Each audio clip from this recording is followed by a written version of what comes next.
నమో బుద్ధాయ. జై భీమ్, జై భారత్, జై సంవిధాన్. తథాగత భగవాన్ బుద్ధునికి, పరమ పూజ్యులు బోధిసత్వ డాక్టర్ బాబాసాహెబ్ అంబేద్కర్కు ప్రణామాలు తెలియజేస్తున్నాను. ఈ బహుజన యుద్ధ బేరికి స్వాగతం పలుకుతున్నాను. ఈ ఛానల్ను దయచేసి మన సమాజానికి తెలియచేయండి. ఈరోజు ముఖ్యంగా బౌద్ధులు అప్రమత్తంగా ఉండాలి. ఏ విషయంలో అంటే, మన సమాజంలో ఇప్పుడు జనాభా గణన జరుగుతుంది. ఈ జనాభా గణనలో తప్పనిసరిగా షెడ్యూల్ క్యాస్ట్ స్టేటస్ని నిలబెట్టుకుంటానికి ప్రతి ఒక్కరూ ఎస్సీ మాలా కానీ మాదిగ్ కానీ ఇతర ఎస్సీ కులాన్ని నమోదు చేయాలి. దాంతోపాటు రిలీజియన్ అన్న దగ్గర బౌద్ధాన్ని తప్పనిసరిగా రాయండి. దాని ద్వారా ఎస్సీ స్టేటస్ మనకుంటుంది. మనం షెడ్యూల్ క్యాస్ట్ ఆర్టికల్ 341లో మనందరం షెడ్యూల్ కులాలకు చెందిన వారమని తెలియచేస్తుంది. కనుక ఆ స్టేటస్ని నిలబెట్టుకోవాలంటే అది మన చేతుల్లోనే ఉంది. ఎవరిని బ్రతిమలాడక్కర్లా. రిలీజియన్ వద్ద తప్పనిసరిగా బౌద్ధం నోట్ చేయండి. మిమ్మల్ని అవమానపరిచిన మతాలని, మీకు హక్కులు లేని మతాలని మీరు అందులో రాయక్కర్లేదు. మీరు తప్పనిసరిగా మీ మతాన్ని బౌద్ధం అని రాయండి. దాంట్లో తప్పేముంది? ఇప్పుడు వరకు హిందూ అని రాసుకున్నారుగా, దాని బదులు బౌద్ధం అని రాయండి. దానివలన మీకు గౌరవం ఉంటుంది, మీకు ఒక ఆత్మ సంతృప్తి ఉంటుంది. బాబాసాహెబ్ బాటలో నడుస్తున్నామనే గొప్ప ఆలోచన ఉంటుంది. ఈ దేశ మూల నివాసులకు చెందిన వారం అనే ఫీలింగ్ కలుగుతుంది. అలాగే మనకి బౌద్ధం అని రాసినప్పుడు తప్పనిసరిగా పాళీ భాష కూడా తెలుసునని కూడా మనం రాసుకోవాల్సిన పరిస్థితి ఉంది. దానికోసం మీకు తెలియజేస్తున్నాను. బౌద్ధులు అప్రమత్తంగా ఉండాలి. ఒక సెన్సస్ విషయంలోనే కాదు, అనేక విషయాల్లో అప్రమత్తత అవసరం. ఈ సందర్భంగా ఈ అంశాన్ని నేను ఈరోజు మాట్లాడాలని భావిస్తున్నాను. బౌద్ధులు అప్రమత్తంగా ఉండాలి.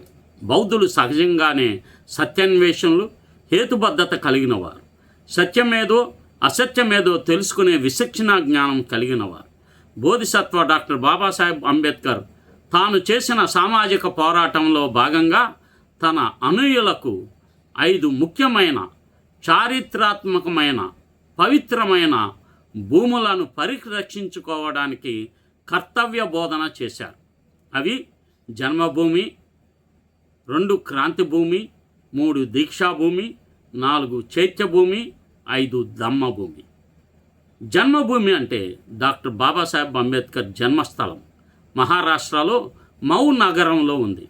వారు 1891 ఏప్రిల్ 14న అక్కడ జన్మించారు. అందువలన మౌను ఆయన జన్మభూమిగా పేర్కొంటారు. డాక్టర్ అంబేద్కర్ భారత రాజ్యాంగ నిర్మాతగా, సామాజిక న్యాయం కోసం పోరాడిన మహనీయుడిగా ప్రసిద్ధుడు. 2వది క్రాంతి భూమి.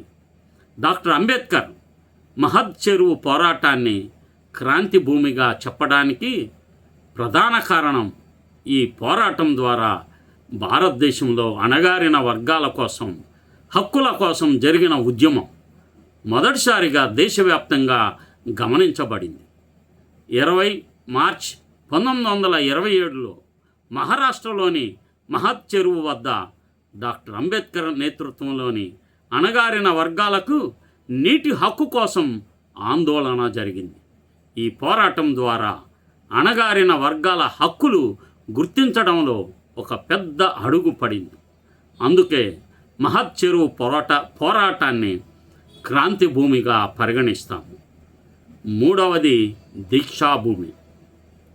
1956 అక్టోబర్ 14న నాగ్పూర్లో డాక్టర్ అంబేద్కర్ తన అనుచరులతో కలిసి బౌద్ధాన్ని స్వీకరించిన సందర్భం. ఈ ధమ్మ దీక్షకు ఎంత ప్రాముఖ్యత ఉంది! డాక్టర్ అంబేద్కర్ అనుచరులు హిందూ మతం నుండి బయటపడి సమానత్వం కోసం, న్యాయం, స్వేచ్ఛకు సంబంధించిన విలువలను బౌద్ధ మార్గంలోనే ఉన్నాయని కనుగొన్నారు. కనుక వారు తన అనుయాయులతో దీక్షాభూమిలో ఈ ధమ్మ దీక్ష చేపట్టారు.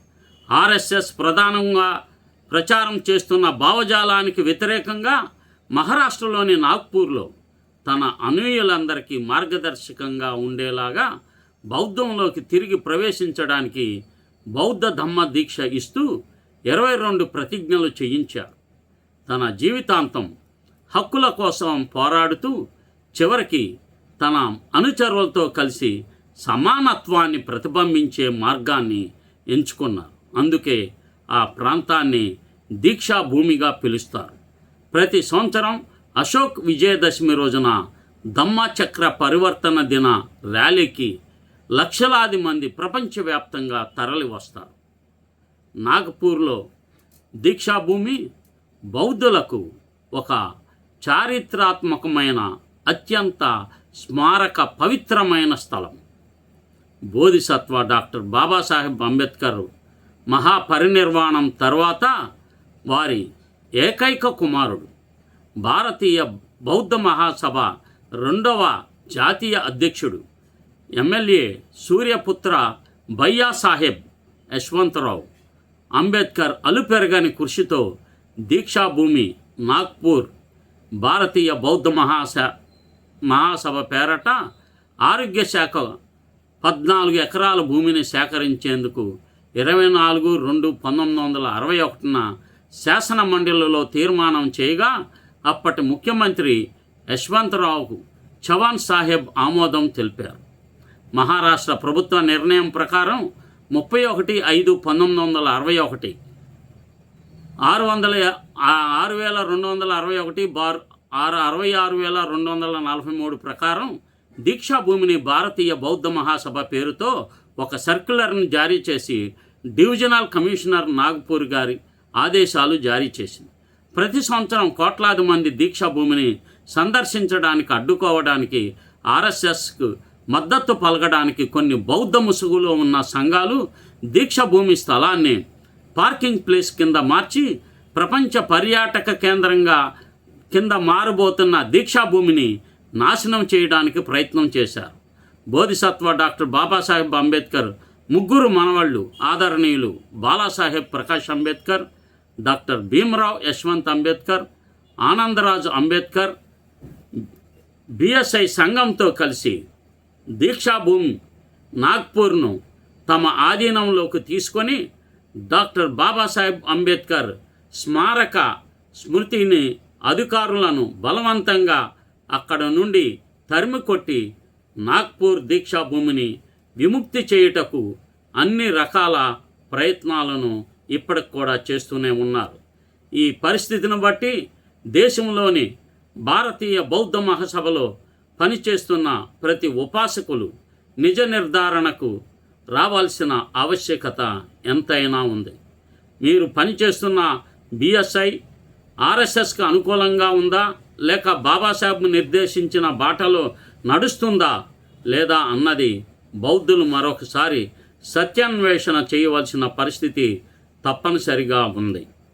మీరు పనిచేస్తున్న బిఎస్ఐ నాగ్పూర్ దీక్షాభూమిలోని పార్కింగ్ ప్లేస్ను కట్టడాన్ని నిలుపుదల చేసిందా లేదా ఒకసారి ఆలోచించండి.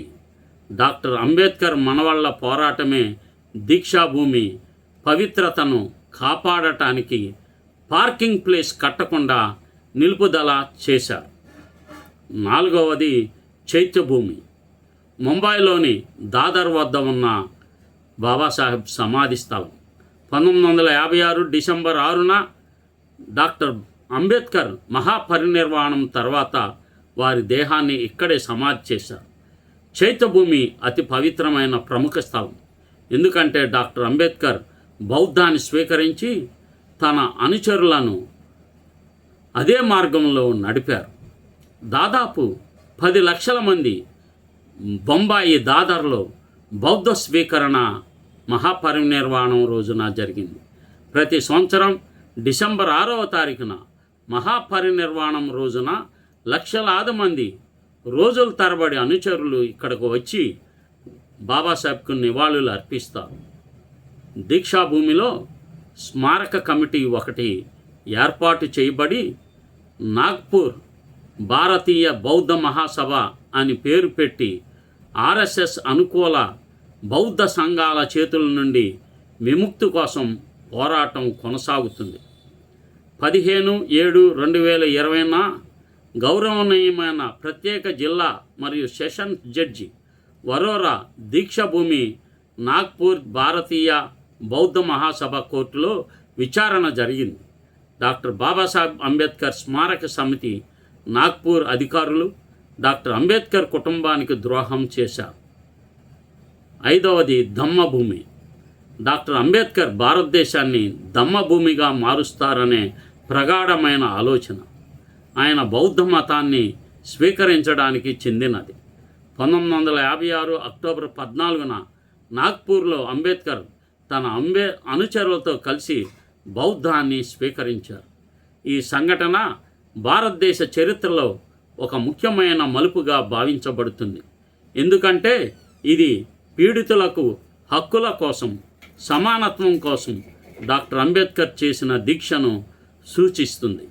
ఆయన బౌద్ధ మతంలో విశ్వసించడం ద్వారా భారతదేశం ధమ్మభూమిగా మారుతుంది. డాక్టర్ అంబేద్కర్ ఆశయం ధమ్మభూమిగా మారడమే వారి చివరి ఆశయంగా స్పష్టమవుతుంది. దీని అర్థం ఏమిటంటే అణగారిన వర్గాలకు సమానత్వం, న్యాయం మరియు సామాజిక సమానత్వం కల్పించడం. బాబాసాహెబ్ ఆశించిన సమాజం బౌద్ధ ధమ్మ సూత్రాలను అనుసరిస్తూ అందరికీ సమానత్వం మరియు న్యాయం కల్పించడానికి మార్గదర్శకంగా ఉండాలి. ఇది పూర్తిగా సాధ్యం అవడానికి రాజకీయంగా Republican party of India, Bhimrao party Ambedkar ద్వారా మరియు వంచిత బహుజన అగాడి బాలాసాహెబ్ ప్రకాష్ అంబేద్కర్ గారి ద్వారా జరుగుతున్నది. బోధిసత్వ డాక్టర్ బాబాసాహెబ్ అంబేద్కర్ సిద్ధాంతాలు, ఆశయాలు ఈ మార్పును సాధించడంలో ఒక ప్రేరణగా నిలుస్తాయి.